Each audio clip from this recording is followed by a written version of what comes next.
Bonjour à toutes et à tous et bienvenue dans GM. Alors aujourd'hui je suis sur des ruines romaines. Je ne sais pas si vous voyez bien. Voilà, c'est à côté de chez moi, vous les verrez dans le fond. Alors aujourd'hui on va parler d'un mot valise. Encore un, peut-être celui qui représente le mieux l'idée de mot valise, puisque vous allez voir qu'énormément de choses entrent dans sa définition. C'est le mot figital. Donc physique et digital contracté en un seul mot. On a connu la digitalisation, donc par exemple Amazon qui vend des livres, des produits technologiques et à peu près tout maintenant, hein, c'est un supermarché en ligne. Et bien Amazon a finalement entamé une stratégie de digitalisation ces dernières années en créant des boutiques. Zalando pareil, ils vendaient des chaussures sur internet et puis finalement ils ont ouvert des boutiques. Donc ça c'était un concept qui s'est appliqué ces dernières années et on va voir comment dans le Web 3 ça va donner de nouveaux exemples, de nouvelles applications. Alors il y a en fait les Phygital NFTs, les NFT Phigitaux, qui sont en fait l'idée qu'on va acheter un NFT puis on va ensuite l'imprimer ou lui donner une forme physique qui va donc faire qu'on va pouvoir le contempler dans le monde réel. Par exemple, j'achète un très très beau NFT d'art digital et puis je le fais imprimer ou afficher sur un écran dans mon salon. Donc là on est sur un NFT Phygital et il va y avoir un service de digitalisation qui va me permettre de le faire. Donc ça c'est le premier exemple assez simple pour définir ce qu'est Phygital dans le Web 3. Mais il y a aussi d'autres applications qui sont elles peut-être plus l'idée que les NFT vont devenir des outils pour sécuriser des expériences qui étaient déjà digitales. Par exemple, j'achète des places de concert et donc je vais aller ensuite vivre cette expérience dans le monde physique. C'était déjà de la digitalisation, mais le fait que ma place de concert soit un NFT, ça va sécuriser cette digitalisation. Et donc en fait on est dans un NFT digital, mais là on n'a pas spécialement une énorme innovation à part la sécurisation du ticket de concert.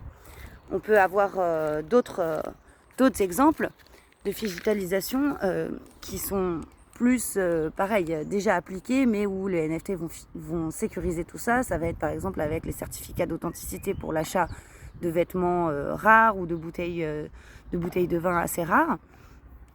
Mais on peut aussi aller innover avec par exemple la réalité augmentée, qui est en quelque sorte une digitalisation, puisque c'est l'idée que je vais acheter un NFT en réalité augmentée, AR, et puis ensuite je vais aller créer une expérience, je ne sais pas laquelle, mais par exemple dans ces ruines romaines, les faire apparaître, et donc on rentre dans quelque chose de beaucoup plus physique, et on parle quand même de digitalisation, alors vous voyez ça n'a pas vraiment de rapport avec ce dont on a parlé auparavant.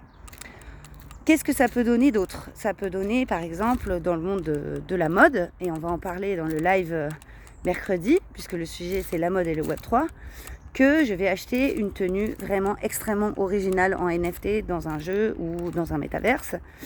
Et en fait, j'aimerais pouvoir porter cette tenue qui existe dans le monde réel pour un gala. Et donc je vais utiliser, ça sera peut-être rentré dans mon smart contract, un droit d'utilisation dans le monde physique.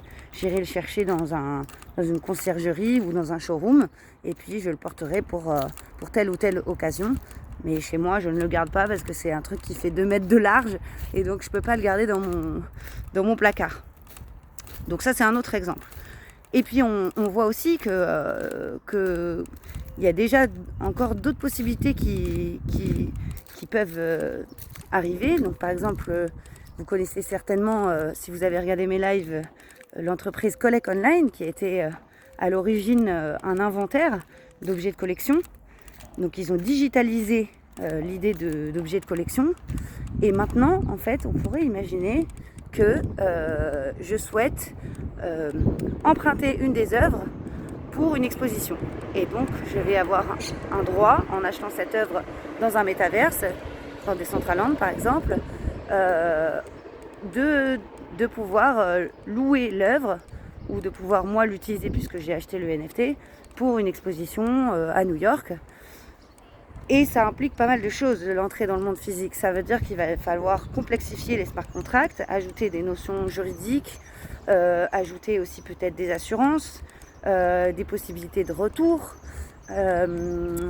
Les contrats, les smart contracts vont se complexifier avec le digital, et donc c'est pour ça que je trouve que c'est un sujet très très intéressant parce qu'il est porteur d'innovation, et je pense qu'on va voir beaucoup de choses se passer dans les mois à venir, dans les années à venir, mais même dans les mois à venir vu la vitesse à laquelle ça va.